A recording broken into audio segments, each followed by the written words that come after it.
সারা বিশ্ব জুড়ে বাড়ছে তৃতীয় বিশ্বযুদ্ধের দামামা। নতুন করে নতুন যুদ্ধের সূচনা আরব দেশ এবং ইসরায়েলের মধ্যে। আর এরই মাঝে আমাদের হাতে এসেছে কিছু অঘোষিত আন্তর্জাতিক সংবাদ। শুরুতে জানিয়ে দেব এই সংবাদগুলোর শিরোনাম, আবারও আরব ইসরায়েল যুদ্ধের সংখ্যা। এরপরে জানিয়ে দিচ্ছি গাজায় স্কুলে হামলায় 20 জন নিহত হয়েছে। একই সঙ্গে থাকবে তুর্কি ভেবে মার্কিন ড্রোন ভূপতিত করল সিরিয়ার বিদ্রোহীরা। অন্যদিকে সিরিয়ায় যুদ্ধক্ষেত্র থেকে পিছু হটলেও ঘাঁটি থেকে সরছে না রুশ সেনাবাহিনী। এবং সর্বশেষ জানিয়ে দেব তুরস্ক বিদ্রোহীদের সহায়তা করেছে, অন্যদিকে ইরান সহায়তা করেছে আসাদ সরকারকে। এতক্ষণ শুনছিলেন সংবাদ শিরোনাম, এবার বিস্তারিত। তার আগে ভিডিওটি যদি ভালো লেগে থাকে অবশ্যই একটি লাইক করবেন, চ্যানেলটি সাবস্ক্রাইব করবেন পরবর্তী আপডেট পেতে, এবং আপনার মূল্যবান মতামতটি কমেন্ট বক্সে প্রকাশিত করুন। এবার আরব দেশগুলো এবং ইসরায়েলের মধ্যে যুদ্ধ শুরু হওয়ার সম্ভাবনা। সিরিয়ার বাশার আল আসাদ সরকারের পতনের পর দেশটিকে ঘিরে নতুন এক খেলায় মেতে উঠেছে ইসরায়েল প্রধানমন্ত্রী বেনিয়ামিন নেতানিয়াহু। গেল সপ্তাহে সিরিয়ায় অংশের গোলান মালভূমির বাফার জোন দখল করে নেয় ইসরায়েল। এখন এ নিয়ে নতুন পরিকল্পনা ঘোষণা করেছে নেতানিয়াহু। এভাবে সুযোগের ব্যবহার করায় নেতানিয়াহুর বিরুদ্ধে ক্ষোভ প্রকাশ করেছেন আরব বিশ্বের নেতারা। গোলান মালভূমিতে ইসরায়েলি বসতি বাড়াতে ইসরায়েলি সরকার 40 মিলিয়ন ইসরায়েলি শেকেল অনুমোদন করেছে।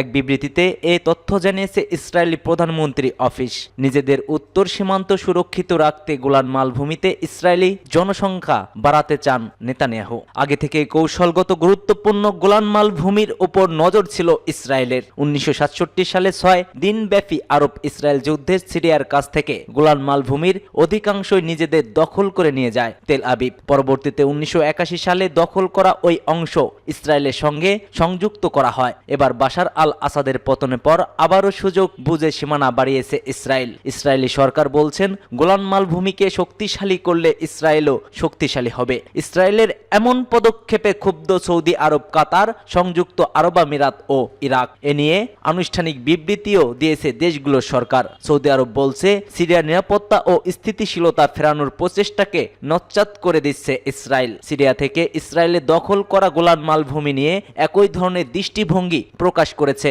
সৌদির রিয়াদ। প্রতিবেশী দেশের এমন দুর্দিনে এগিয়ে এসেছে ইরাকও। দেশটি ইসরায়েলের সীমান্তকে আন্তর্জাতিক আইনের সুস্পষ্ট লঙ্ঘন বলে জানিয়েছে। বাগদাদের ভাষায় গোলান মালভূমি সিরিয়ার অংশ, এটা তার জোরালোভাবে বিশ্বাস করে। তাই এই অঞ্চলের অবস্থা পরিবর্তনের যে কোনো চেষ্টা বাতিল হিসেবে গণ্য হবে। আরব দেশগুলোর এমন হুঙ্কারে আরেকটি আরব ইসরায়েলি যুদ্ধের ঝনঝনানি শোনা যাচ্ছে। গাজায় স্কুলে হামলা, অন্তত 20 জন নিহত। ফিলিস্তিনের গাজার উত্তর অঞ্চলে একটি বিশ্ববিদ্যালয়ে ইসরায়েলি বাহিনীর হামলায় কমপক্ষে 20 জন নিহত হয়েছে। রবিবার বেইত হানুন এলাকায় খালি ওবেইদা স্কুল এ হামলা চালায় ইসরায়েল। এতে বেশ কয়েকজন আহত হয়েছেন। নিহত ব্যক্তিদের মধ্যে 2 শিশু সহ একই পরিবারের 4 জন নিহত হন। স্কুলটিতে তাদের আশ্রয় নেওয়া কক্ষে সরাসরি ট্যাঙ্কের গোলা আঘাত হানে। এছাড়া গাজা নগরীতে বাসাবাড়িতে পৃথক 3টি হামলায় আরো 11 জন নিহত হয়েছেন বলে জানিয়েছে বার্তা সংস্থা রয়টার্স। এদিকে গাজার স্বাস্থ্য মন্ত্রণালয় গতকাল জানিয়েছে আগের 24 ঘন্টায় ইসরায়েলি বাহিনীর হামলায় 46 জন নিহত হন। এ নিয়ে গাজায় মোট 14 মাসে ধরে চলা যুদ্ধে ইসরায়েলি হামলায় এ পর্যন্ত 45,000 লোক নিহত হয়েছে। আহত হয়েছে 1 লাখেরও বেশি মানুষ।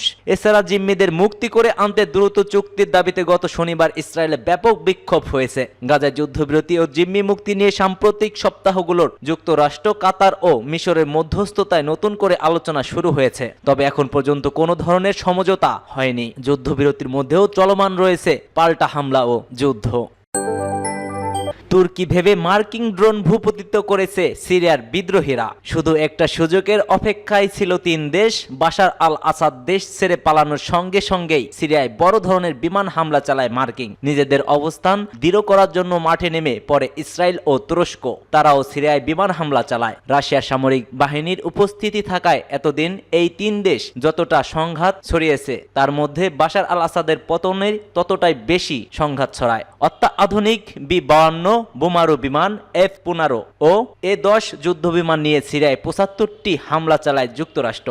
ইসরায়েলও সিরিয়া জুড়ে বিমান হামলা চালায়। দেশটির বিমান ও নৌবাহিনী গুরুত্বপূর্ণ স্থাপনা ও অস্ত্র গুদামেও হামলা চালায় তেল আবিব। ইসরায়েলের অভিযান কিংবা গোলান মালভূমির বাফার জোন দখল করে নেওয়ার যুক্তরাষ্ট্র কিছুই বলেনি। কিন্তু তুরস্ক যখন মানব বীজ এবং উত্তর অঞ্চল সিরিয়ায় সিরিয়ান ডেমোক্রেটিক ফোর্সের SDF এর যোদ্ধাদের উপর হামলা চালায়, প্রায় সঙ্গে সঙ্গে প্রতিক্রিয়া দেখায় ওয়াশিংটন। বিশেষ করে পেন্টাগনকে এ নিয়ে বেশ সরব হতে দেখা যায়। ওই হামলার পর ক্ষিপ্ত হয়ে ওঠে SDF। এরপর তারা অত্যাধুনিক MQ-9 রিপার ড্রোন ভূপতিত করেছে মার্কিংয়ে। এ গ্রুপটি ভেবেছিল ওই ড্রোনটি তুরস্কের। সিরিয়ায় যুদ্ধক্ষেত্র থেকে পিছু হটলেও ঘাঁটি থেকে সরছে না সেনা রুশ বাহিনী। সিরিয়ার উত্তর অঞ্চলের যুদ্ধক্ষেত্রেও এবং আলাওয়াইত পর্বতমালা নিরাপত্তা চৌকিগুলো থেকে নিজেদের সেনাদের সরিয়ে নিয়ে যাচ্ছে রাশিয়া। সিরিয়ার প্রেসিডেন্ট বাশার আল আসাদের পতনের পর এমন পদক্ষেপ নেওয়া হচ্ছে। তবে সিরিয়ায় রাশিয়ার দুটি প্রধান ঘাঁটি থেকে সেনাদের সরাচ্ছে না রুশ বাহিনী। সিরিয়ার 4 জন কর্মকর্তা রয়টার্সকে এসব কথা বলেন। সিরিয়ার ক্ষমতাচ্যুত প্রেসিডেন্ট বাশার আল আসাদ এবং তার প্রায়ত বাবা সাবেক প্রেসিডেন্ট হাফিজ আল আসাদ মস্কোর সঙ্গে সম্পর্ক বজায় রেখেছিলেন। তবে সম্প্রতি বাশার আল আসাদ সরকারের পতনের পর সিরিয়ার অবস্থান রাশিয়ার দুটি ঘাঁটির ভবিষ্যৎ প্রশ্নের মুখে উঠেছে। এই দুটি ঘাঁটি হল লাতাকিয়া হামেইমিম বিমান ঘাঁটি এবং তারসুসের নৌঘাঁটি। গত শুক্রবার স্যাটেলাইট ধারণ করা ভিডিও ফুটেজে দেখা গেছে হামেইমিম ঘাঁটিতে কমপক্ষে দুটি আন্তনভ AN-124S মালবাহী উড়োজাহাজ দাঁড়িয়ে আছে। দেখে মনে হচ্ছিল মালামাল তোলার জন্য এগুলোকে প্রস্তুত করা হচ্ছে। আন্তনভ AN-124S উড়োজাহাজ বিশ্বের সবচাইতে বড় পণ্যবাহী উড়োজাহাজগুলোর একটি। হামেইমিম ঘাঁটির বাইরে দাঁড়িয়ে থাকা এক নিরাপত্তা কর্মকর্তা বলেন, শনিবারে অন্তত একটি পণ্যবাহী উড়োজাহাজ লিবিয়ার উদ্দেশ্যে ছেড়ে গেছে। রুশ সেনাদের সঙ্গে সঙ্গে যোগাযোগ থাকা সিরিয়া সামরিক ও নিরাপত্তা সূত্রগুলো রয়টার্সকে বলেন, মস্কো তার বাহিনীকে সম্মুখ যুদ্ধের ক্ষেত্র থেকে প্রত্যাহার করেছে। তারা কিছু ভারী সংযম এবং সিরিয়ার জ্যেষ্ঠ কর্মকর্তাদেরও প্রত্যাহার করেন। পরিস্থিতি স্পর্শকাতর কথা বিবেচনা করে ওই সব সূত্র নিজেদের নাম প্রকাশ করা থেকে বিরত ছিল। ওই সব সূত্র বলছে, সিরিয়ার দুটি প্রধান ঘাঁটি থেকে সেনাদের সরিয়ে নিচ্ছে রাশিয়া। এখন এমন কিছু করার ইচ্ছাও তাদের নেই।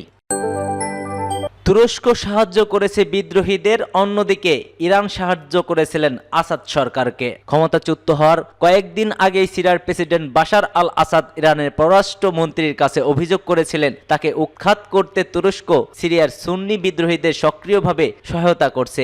এ সপ্তাহে ইরানের দুই কর্মকর্তা বার্তা সংস্থা রয়টার্সকে একথা বলেছেন। 8 ডিসেম্বর বিদ্রোহীরা রাজধানী দামাস্কে প্রবেশ করলে মস্কো পালিয়ে যান আসাদ। রুশ সরকার তাকে আশ্রয় দেয়। 2011 সাল থেকে সিরিয়ায় গৃহযুদ্ধ চলছে। যুদ্ধে আসাদ বাহিনীকে সমর্থন দেয় ইরান। আসাদের উত্থান ওই অঞ্চলে ইরানের প্রভাবের উপর বড় ধাক্কা বলে বিবেচনা করা হয়। হায়াত তাহরির আল সামের নেতৃত্বে বিদ্রোহী যোদ্ধারা যখন একের পর এক শহর দখল করে রাজধানীর দিকে অগ্রসর হচ্ছিল, সেই সময় ইরানের পররাষ্ট্রমন্ত্রী আব্বাস আরাকচির সঙ্গে বৈঠক করেন আসাদ। 2 ডিসেম্বর দামাস্কে ওই বৈঠক হয়েছিল।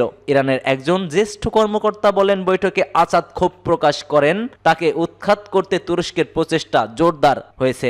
আরাকচি আসাদকে ইরানের সহায়তা অব্যাহত থাকবে বলে নিশ্চিত করেছিলেন এবং বিষয়টি নিয়ে আকাঙ্ক্ষার সঙ্গে কথা বলার প্রতিশ্রুতি দিয়েছিলেন বলেও জানান ওই কর্মকর্তা। পরের দিন আরাকচি তুরস্কের পররাষ্ট্রমন্ত্রী হাকান ফিদানের সঙ্গে বৈঠক করেন এবং বিদ্রোহীদের প্রতি আকাঙ্ক্ষার সমর্থন নিয়ে তেহরানের গভীর উদ্বেগ প্রকাশ করেন। ইরানের দুই কর্মকর্তা এই দাবি অবশ্য পুরোপুরি সঠিক নয় বলে জানিয়েছে তুরস্কের পররাষ্ট্র মন্ত্রণালয়ের একটি সূত্রটি বলছে, ফিদান ঠিক এভাবে কথা বলেনি। সূত্রটি এই দাবিও করে আরাকচি আসাদের কোনো বার্তা তুরস্কের কাছে বয়ে আনেননি। ওই সূত্র এ নিয়ে বিস্তারিত আর কিছু বলতে রাজি হয় নাই।